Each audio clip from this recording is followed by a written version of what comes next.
Chapter 3. Tixu. Muskrat shivered in the damp air of the tunnel. "What is wrong with you?" Doogan stopped and leaned against the cavern wall, mimicking Muskrat's stance. "You have been jumping at shadows all night. I do not wish to nag at you like a girl, but you almost forgot the key." He kept his voice low, which took most of the sting from the reprimand. Muskrat drew a huge breath and held it to the count of 3 before blowing it out, along with his anxiety. He closed his eyes. Moments passed. Doogan probably thought Muskrat had fallen asleep. He opened them again and turned to Doogan. "How?" A nervous cough interrupted him. After clearing his throat, he started again.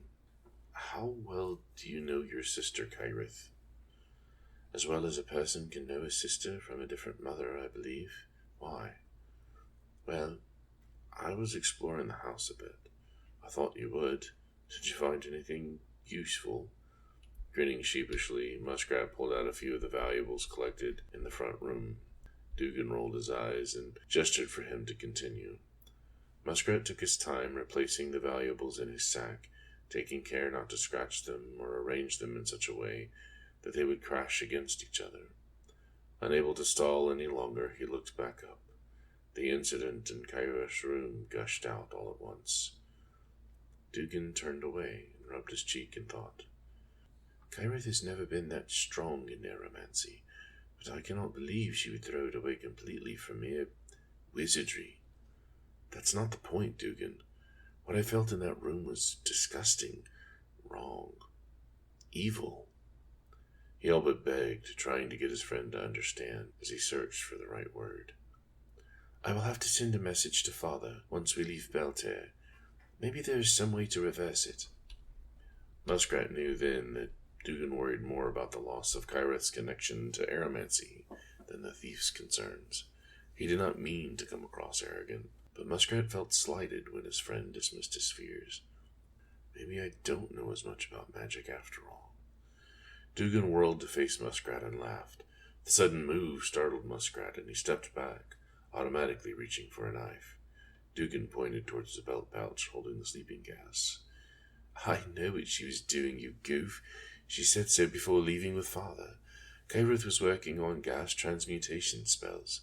Since her raw power is not near that of others her age and experience, Father has her working on something subtler. You have been around us long enough to know this. You were just feeling the effects of one of those gases.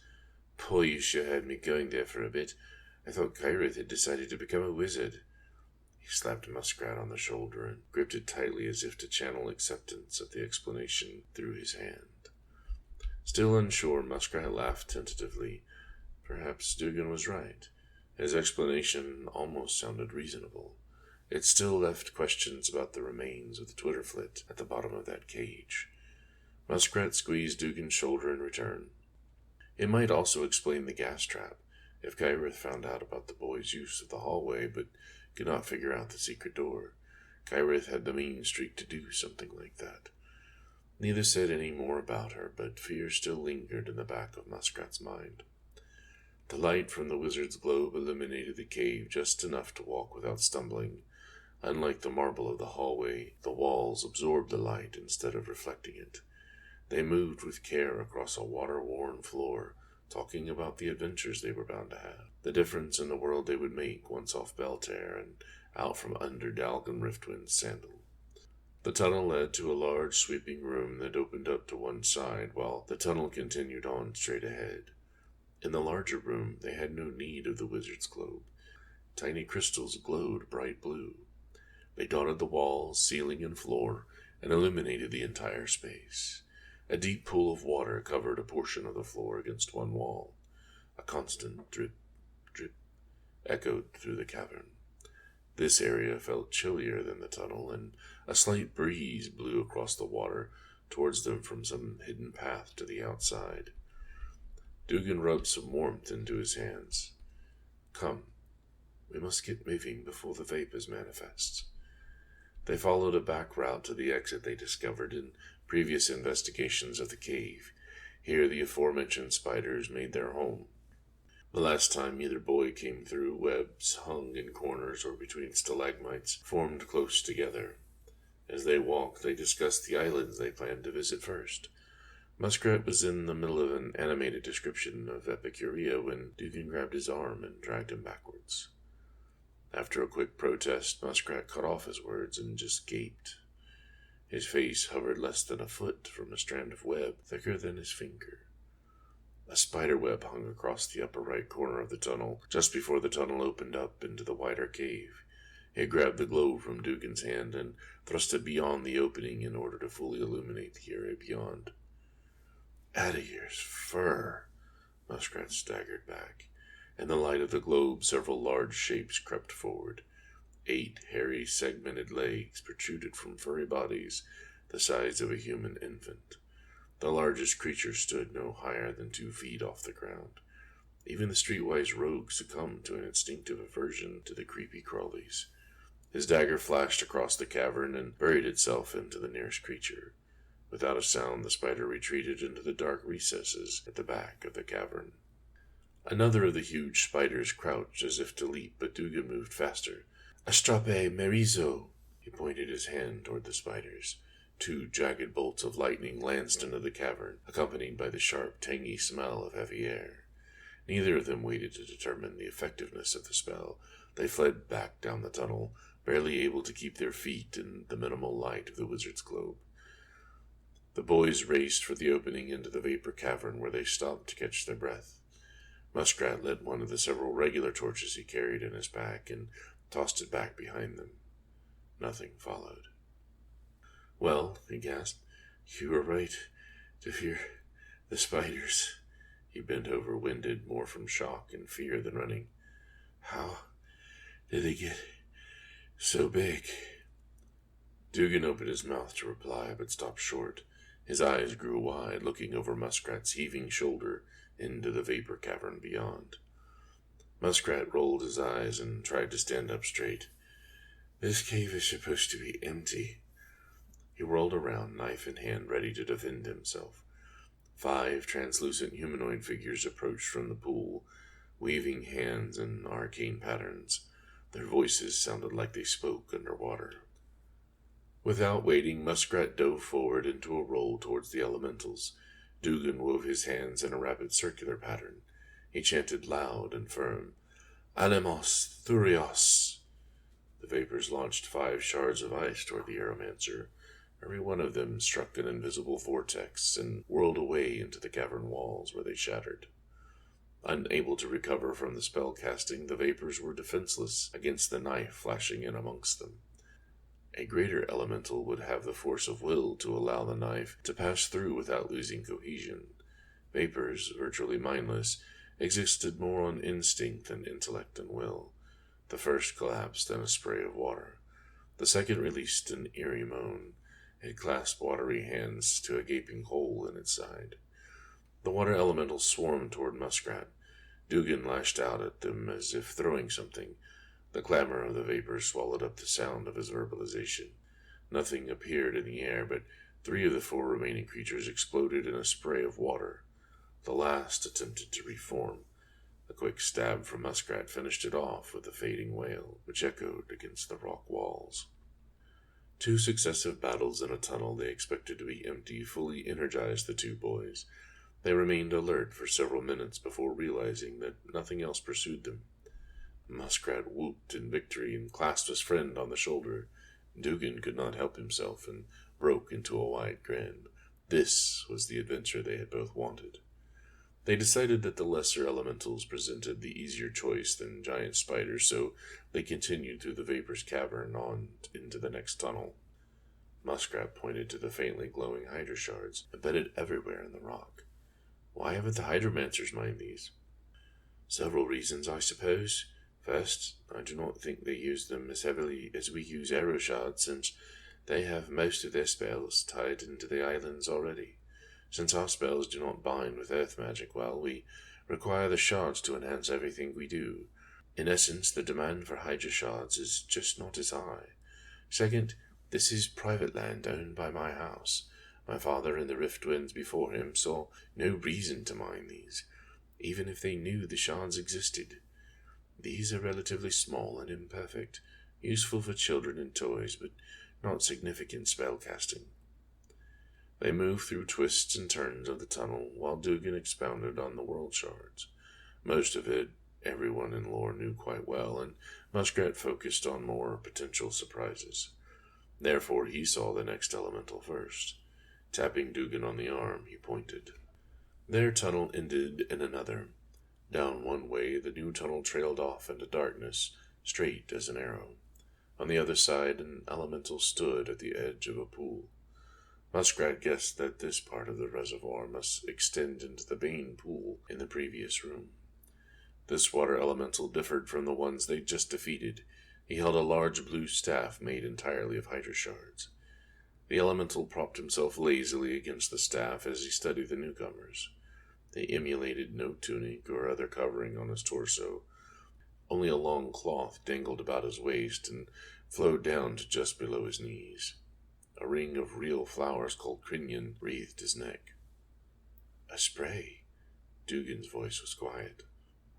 Muskrat pulled out his knives, but Doogan restrained him with a gentle touch on the arm. We are sorry about your friends. He bowed slightly to the spray. We were attacked.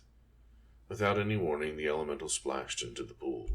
The boys watched, trying to catch one additional glimpse. When nothing more stirred the surface, they looked at each other. Muskrat dismissed it with a crooked smile and turned to go. Come on, Doogie. Do not call me Doogie, Doogan said absently. His look lingered for a second more, then he followed. Nothing else approached them along the corridor. This fact disappointed the two adventure-seekers more than it comforted. Just before reaching the exit, they came to a small cavern area, dimly lit by a little smoking brazier holding an oily green flame. Muskrat drew up short, nauseated once more by the familiar scene. He reached in vain for Doogan's robes in an attempt to hold him back.